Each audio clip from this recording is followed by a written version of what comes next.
Hello and welcome to Palace Weekly. I am your host, Mark Francis. This is the show where we bring you the shortened versions of all the big stories that were playing out on Palace Intrigue during the week. And if you'd like to hear the full versions of these stories, please go back and take a listen to those. The main two stories this week, Wimbledon and that secret meeting. Here we go. Kate Middleton returned to centre court and to the hearts of the nation.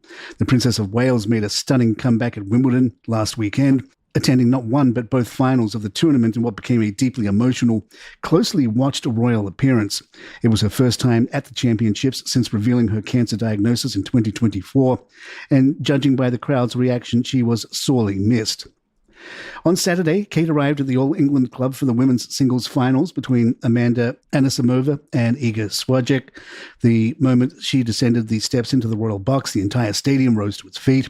A standing ovation thundered across centre court. The princess, elegant in a cream-belted blazer and pleated skirt, gave a gracious wave and a quiet smile. She was flanked by tennis legends Billie Jean King and Martina Navratilova, a reminder of the decades-long connection between British and tennis royalty. The All England Club's official account posted the moment with a simple caption, "Centre Court rises to give a warm welcome to our patron HRH, the Princess of Wales." The welcome wasn't just warm, it was roaring, heartfelt, and for many, tear-inducing. Queen Camilla's visit to Wimbledon stirred up more than just centre court drama. It triggered a royal row online after Good Morning Britain contributor Narinder Kaur took issue with how spectators were prompted to rise for the Queen's arrival. Camilla received a warm welcome and a standing ovation as she entered the royal box on Wednesday alongside her sister, Annabelle Elliott, but footage from the moment shows aides gently tapping seated audience members on the shoulder to prompt them to stand, a gesture that left Narinder fuming. Matthew McConaughey is earning high praise from Wimbledon fans after a simple but classy gesture during last Sunday's men's final. In video footage shared online, McConaughey can be seen rising to his feet as the Prince and Princess of Wales arrive and take their seats, the subtle act of standing out of respect. While not required of non-British citizens, one fan's over, with one viewer calling him a lovely southern gentleman. According to the Etiquette School of New York, Americans are not expected to bow or curtsy to members of the British royal family. In another story gathering interest, there appeared to be a meeting between King Charles' communications secretary and two of Prince Harry's senior aides at a private members' club in London. The Daily Beast points out, notably absent from the peace summit this week were any representatives from Prince William's team, and given the deep personal animosity between the brothers, that is no surprise. A friend of William's told the Beast, "William absolutely effing hates Harry. William will never ever forgive Harry for what he has done. Charles is the king. He can do what he likes, but make no mistake, William believes with every fibre of his being that giving Harry and Meghan back any royal imprimatur is a huge mistake." The informal gathering took place at the Royal Overseas League in Westminster, just a short walk from Clarence House. In attendance were Tobin Andre, the King's top communications aide, and two key members of Harry's team, Meredith Maines, his recently appointed Los Angeles-based communications chief, and Liam Maguire, a longtime British publicity strategist now working for the Sussexes from London. According to reports, Maines and Maguire arrived by taxi around 3:50 p.m, followed by Andre, who appeared to be carrying a bottle of Berry Brothers and Rudd, perhaps a small gesture of diplomacy. King Charles and Queen Camilla are facing significant backlash from royal watchers after Buckingham Palace confirmed that Donald Trump will receive an official state visit to the United Kingdom this September.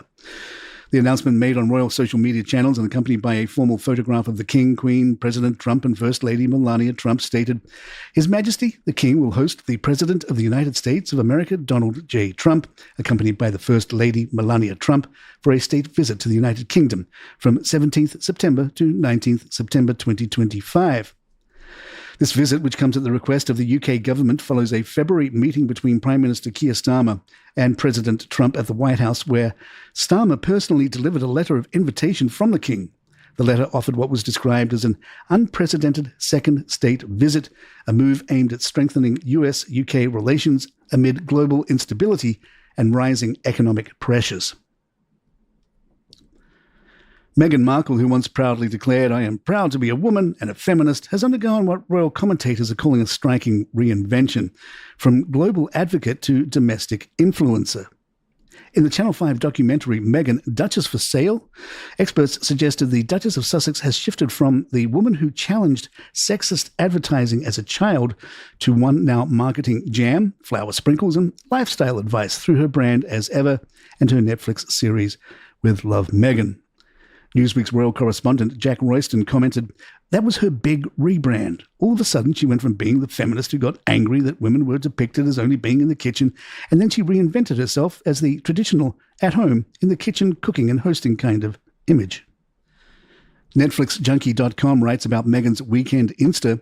With one simple post, Meghan Markle reminded humanity that summer is not a season. It is a whole aesthetic. With a fruit platter comprising strawberries and grapes on a ceramic bowl, occupying a white scarf by the pool. Markle's latest social media update also featured a notebook with a summer essentials checklist. The Suits alum appeared to have checked off sunshine, good friends, and as ever rosé on the roster, with the latter also popping in the neat capture. Markle captioned the post, current status, weekend mode activated. And a review of her rosé went this way.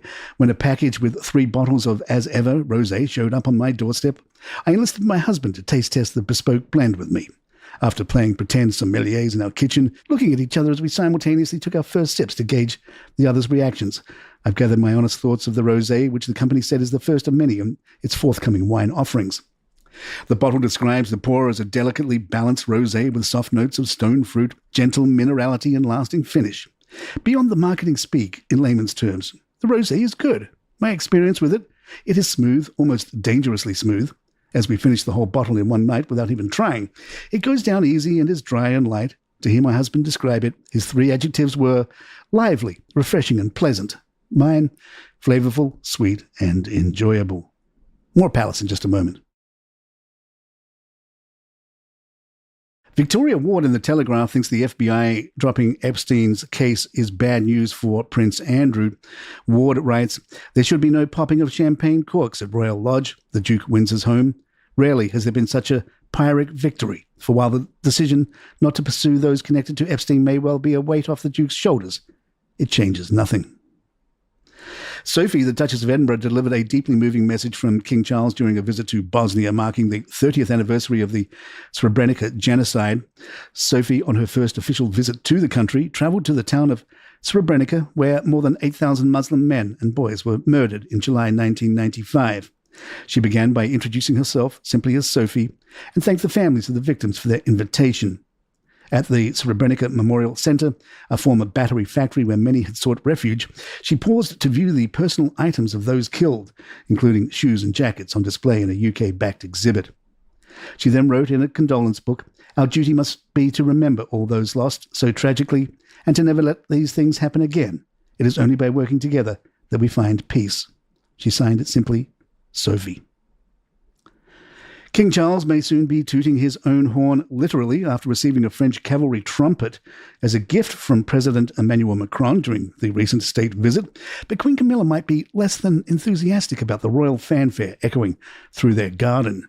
The king once dabbled in music during his school days at Gordonstown, where he played trumpet in the orchestra, and while his youthful attempt at learning the bagpipes ended in what he once called a rather stupid abandonment of the effort, Charles has never quite lost his love of music.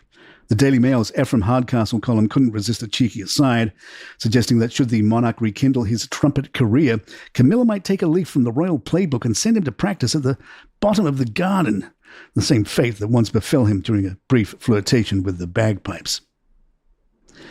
Now that Lieutenant Colonel Hottie is off the market, there is a new soldier catching the eyes of royal watchers.